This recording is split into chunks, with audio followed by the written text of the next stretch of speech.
Hello again. I'll wager that most viewers have heard of microaggressions, which are defined as actions which white people take that make black people and other minorities angry, sad, or upset. They are invisible to most people and depend for their recognition upon the unsupported testimony of those who claim to have been subjected to them. One popular book on critical race theory defines a microaggression as a stunning small encounter with racism, usually unnoticed by members of the majority race. What are we talking about here? Well, sort of examples given include things like a shop assistant serving somebody without smiling or chatting, or somebody crossing the road if they see a couple of black people walking towards them, or looking around a place that's selling used cars and the person working there doesn't rush up to help you choose the car you want. Things like that. They're often quite subtle effects and difficult to identify. Immediately, most viewers will see a problem with this kind of thing. A shop assistant might have had a terrible day and been working all day and be thoroughly fed up with her job. She may not be chatting with or smiling at anybody, black or white.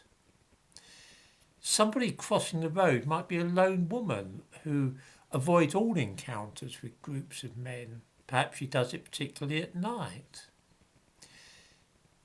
It might not have anything at all to do with colour, in other words.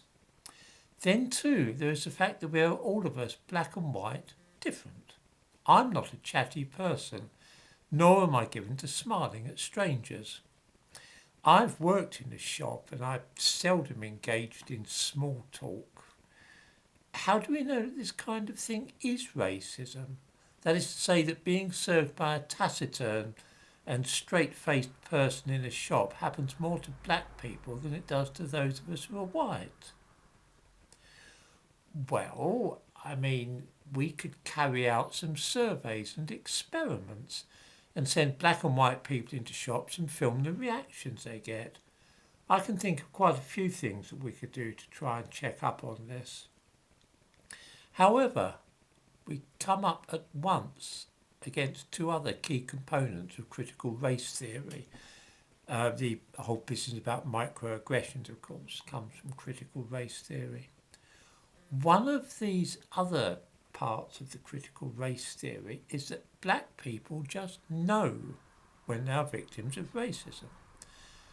As a well-known expert on the subject says, the voice of colour thesis holds that because of their different histories and experiences with oppression, black, American Indian, Asian and Latino writers and thinkers may be able to communicate to their white counterparts matters that the whites are unlikely to know.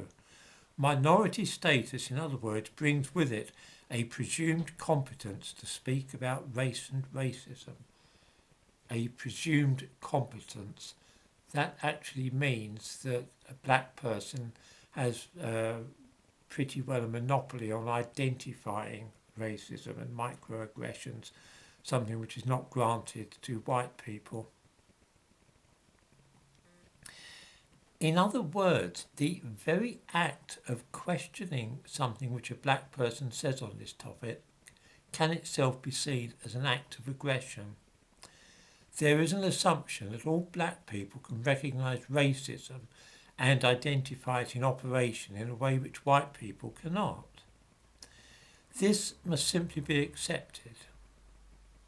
What about the idea of gathering evidence, though, or conducting trials to see whether certain people are indeed treating black people less favourably in trivial day-to-day transactions, perhaps not being as quick to serve them in shops, or to say good morning to them, or smile in the street? I would think it would be easy enough to devise research of that sort, as I say. But now we come to another aspect of critical race theory which not everybody knows about. Let me quote again from an authoritative book on the subject, Critical race theory questions the very foundations of the liberal order, including equality theory, legal reasoning, Enlightenment rationalism, and neutral principles of constitutional law. It questions Enlightenment rationalism. The Enlightenment, known sometimes as the Age of Reason, was the 18th century movement away from revealed religion and towards the idea of requiring proof for hypotheses. That is to say, asking questions and applying the scientific method, logic and so on to ideas. We can't do that to the idea of microaggressions, though. It would mean putting black people in the position of debating, defending the idea and having to prove that they are being victimised by white society. And it is, as I said earlier, a basic tenet of critical race theory that they have a unique insight into this matter already, which doesn't need to be tested. Indeed, it might actually be racist to ask them to discuss racism and provide evidence for the assertions which they make. Here is my problem. From a personal perspective, I often get overlooked in shops because I stand quietly and I don't move. I don't draw attention to the fact that I'm waiting to be served by tapping my feet or coughing, looking around impatiently, making noises and so on. This is nothing to do with race. Different people have different body language and this can affect greatly how other people react to them. Black people often behave in different ways to white people. They can perhaps be a little less apt to wait quietly in queues. Perhaps they might speak more loudly than the average white person or make their presence more readily known. These are cultural behaviours, by the way, not racial. Caribbeans and Africans are more likely to be noticed and less willing to sit or stand quietly waiting for something to happen. This can be irritating to some staff in shops. I've seen staff get irritated when a black person makes annoyed noises and indicates that he wants things to speed up a bit. I've seen bus drivers get ticked off when a bunch of noisy young people of Caribbean origin pile on the bus. The expression on a white driver's face might not be a microaggression at all. It might not be racism. He might just be signalling he has no patience for rudeness or noisy passengers. The problem is that there are so many of these little cultural differences between black people and white in use of language, tone of voice, body language and 100 other things that it can be almost as though they're speaking a different language. And just as when two people are speaking a different language, misunderstandings are sure to arise. Anybody ever watched Jamaicans playing dominoes at all? To give just one instance. White people place their dominoes down carefully and neatly when they're playing like this, like fussy old women. Jamaicans, though, tend to bang them down like that. You see this sometimes in clubs or pubs, and you'll see that they slam the things down, especially if they're winning. So they'll put the tiles down and go ras like that, slam it, bang it onto the table and make everything shake. Now, a white person can perceive this as being aggressive or perhaps poor sportsmanship. There are similarly things that white people can do which are seen in a negative light by black people.